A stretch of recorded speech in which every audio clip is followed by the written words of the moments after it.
What's up, y'all? It's Velo, and I'm here with... I'm Paul Bailey. He's an engineer here at Mix, but he also works for Union and Zoom. So I'm asking him a few questions, and we're gonna help you guys know the life of an engineer here at Mix. How do you work with artists, and how do you motivate them to get the best sound out? Well, every artist has a different approach, so my approach has to be different based on whoever is in the room. It's really just about making sure they're comfortable, all their needs are met with the temperature of the room, lights, stuff like that, but the sound is the main thing, making sure that they like what they're hearing in the headphones too. What tips would you give an artist coming to a professional studio like Mix for the first time? Like, how can they, be prepared? If it's your first time in the studio, I'd say make sure you have all your files and everything ready. Make sure you've practiced the material and gone over it very thoroughly so that you're not going to have too many mistakes. And be prepared to maybe spend a little more time than you might think. It's not as simple as singing it one time through on the mic and being done. You have to make sure everything's done properly and saying in the right key, especially. So that it is a process that takes time. What advice would you give to an upcoming engineer? What would you have liked to heard when you were on your way up?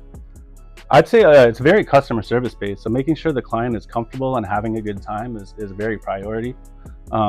And then having a steady template that you use consistently so that you know what tools to go to quickly if you're hearing errors. If something sounds sharp to the client, you can quickly get rid of that.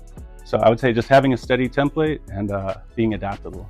Why did you choose Mix? Why did you choose this studio to work out of? The studio has all the things that I prefer to work with as far as recording and mixing. The mic is a U87, which is my preferred mic. My template is based around it, actually. It's my favorite mic to record with, especially if I don't know who I'm working with yet. It always sounds good on everybody. Same with the speakers, NS10s. They're reliable. I know those speakers really well. Wow. So having the tools that I can rely on are very important, and then having a nice variety of clientele is also really cool. What was one of your most favorite sessions you've ever done in the studio? I did a session with OT Genesis where we did I'm in Love with the Coco. And it was one of my favorites because they came in to re-record the song thinking it was recorded badly, but it was really just not mixed very well by the previous engineer.